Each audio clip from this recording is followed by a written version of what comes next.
don't know. I guess it doesn't matter what it has been. Here's what I'm thinking. I am thinking that when we are in trial, we start at 8:45 and go to about 6, at least until the time changes and it gets dark early. And I'll have to obviously make sure that all the jurors can do that. I don't know what their, pick up kids schedule is or anything like that. But I want to make the most of our time, like I said, while we're here and have them.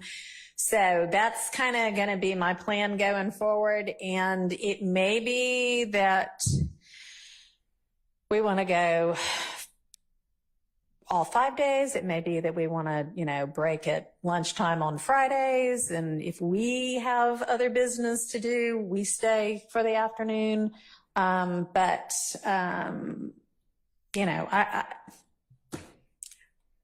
we may not start August 5th with the jury. We may have so much left to do still that we give them another week. But once we do start back with the jury, I'm thinking 8:45 to 6. And when I say 8:45, I mean 8:45. I intend to take the bench at 8:45. I expect I know that the parties, the defendants will be here because the sheriff's office will have them here. I want all the attorneys to be here as well. And if you have 5 attorneys on your side, as long as one of them's here, we're going forward.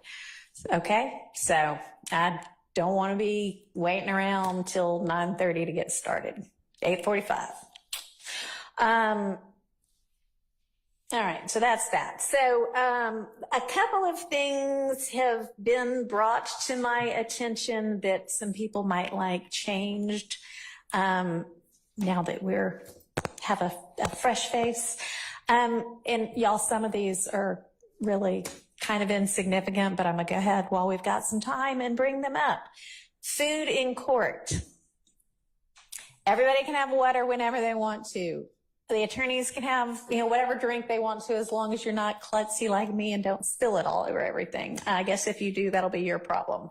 If we are working through lunch and the jury's out and we're working and y'all are here and the clients are here, that's okay. But snacking while trial's going on, we're not going to be doing that, okay? So if we are working through lunch, if we are working late and it's dinner time, it will be okay to the attorneys or the defendants have food. Not while somebody's on the stand testifying, okay? We're not at a movie. We're not going to be eating popcorn. All right. Hopefully that'll be all I have to say about that. Apparently, one of the first things that I don't know how many different deputies told me was the clothing for the clients has gotten a little out of hand in terms of how much they all have now. I don't know, but y'all need to maybe get together and let's exchange most of that. And sure, they can have new outfits for court, but it sounds like they're like full wardrobes full of clothing for some of these defendants. And that's just a lot for the deputies to have to keep up with. So how about if y'all check in and maybe through Miss Rosser, y'all all know Miss Rosser, I think. She's not even here today. Yes, she is over there. Miss Rosser, my fabulous litigation manager. And let's make sure that it gets whittled down to a manageable amount of clothing, like there are only going to be 5 days in each week. So even if they had a different outfit every day, that would only be 5 outfits, okay? We shouldn't have 20 different outfits for anybody. So y'all need to clear out, apparently, the closet. So now I've done that for the deputies. They'll be more happy. Okay, next topic. Minimizing disruptions in court. I don't exactly know what that means yet, but let's try to conduct court in a way that minimizes disruptions. And we'll just leave it at that for now. There was an issue about apparently, and I'm not even sure if I understand exactly what has gone on with this, but the defendants listening through ear pods to things on laptops while court is going on. And I'm not sure I understand why that's happening. And that raises some security issues with our security staff, with the sheriff's office. So can somebody kind of explain to me what that's about and why that's necessary? And if nobody wants to, then we'll just do away with it.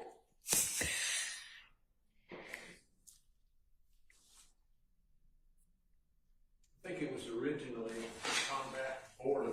All right. Well, we won't be bored from here on out. So then if that's the only reason for it, I want to be moving forward efficiently and expeditiously. So let's just plan to not have that happen anymore. And if there arises some new reason for it, then we can address it again anew. Okay? Sure. Yes, sir. Good morning again, Sergeant Matthews, Mr. Huey. There are times where the defendant might need to listen to evidence, interviews, things of that nature. And I've made that available for my clients to listen to some of the interviews from witnesses, testimony, prior interviews, things of that nature. For evidentiary purposes, that would be a request for my client to be able to have that access where necessary. So why is that happening in court? That seems like something that should happen after hours between the two of you. I certainly understand that. Just maximizing the time that I have with my clients since I don't have availability with him outside of court every day. So he's here, we're here. So a lot of times I'll give him an opportunity to review evidence and things of that nature. All right. That would be the only reason I want to ask. I'm going to ask that you try to get that done outside of courtroom time. And if there is some sort of an emergency, unexpected reason why something can't have been reviewed before, then you can bring that to my attention. But okay. All right.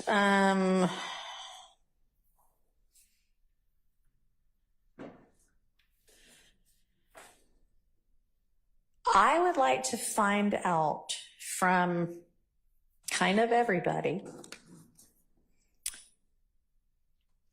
how many witnesses there are to go and what you expect those witnesses to say. And one reason I say that is because Judge Glanville had entered an order, which I may not have brought downstairs with me, but y'all, when I describe it, will probably be familiar with it, that essentially said everybody, not really, but several parties have asked for mistrials, I think, because things are moving so slowly. And he entered an order that seemed to say, it appears that the state has 200 and something witnesses. We're on 50 something now. Everybody's causing disruptions, or not causing, but there have been a lot of disruptions because a witness is on the stand and all of a sudden one party or the other comes up with some video that nobody's ever seen before. And that's the reason for all of this disruption. But at the same time, you know, maybe some of this can be whittled down. And that is a wild paraphrase of that order, but I think y'all know what I'm talking about. What I want to know is, where are we really? I mean, I know, you know, witness lists look one way before the trial, and who you end up calling oftentimes ends up being something different. I know this is a multi-count indictment. I know that there are a lot of defendants involved in several different incidents. And I don't expect this right now, but I would like from everybody, to the extent the defense knows whether they're going to present a case or not, a realistic list of witnesses, maybe like what counts they go to and what you expect those witnesses to say generally, broadly. Because this case has been going on for a really long time. And there is a rule that lets me exclude cumulative evidence. And I might end up using that. So how about y'all give me a heads up on all of that, okay? And if that is something that y'all could have to me by next Friday for everybody, that would be great.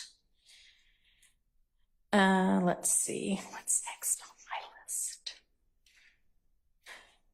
list? With regard to kind of just general scheduling, other than the week of the 29th, and then I was told,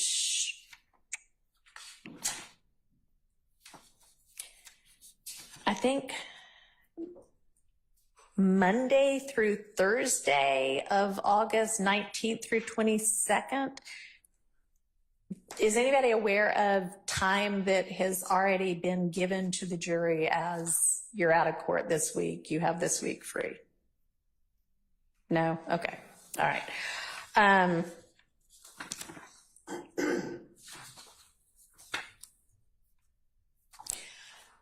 Does any attorney right now know of a date that nobody from your team can be here? And I wouldn't expect that to be the case because y'all are in trial, but no, I mean, anybody getting married? Okay.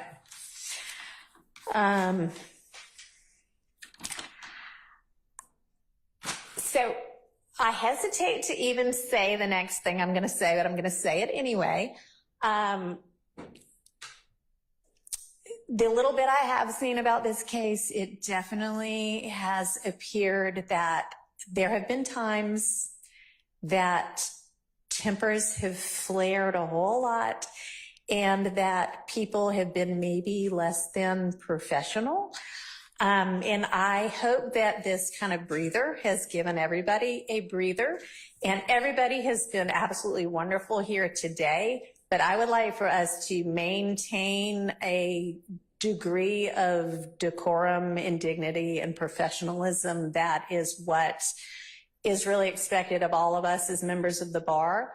I don't want to have to say anything beyond that, okay? But if it gets to a point where I think that is not being carried out appropriately, we're going to all have to talk, okay? All right.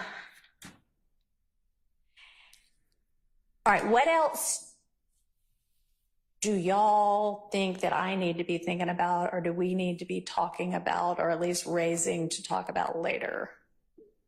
And anything from the state? Your Honor, I believe that the court has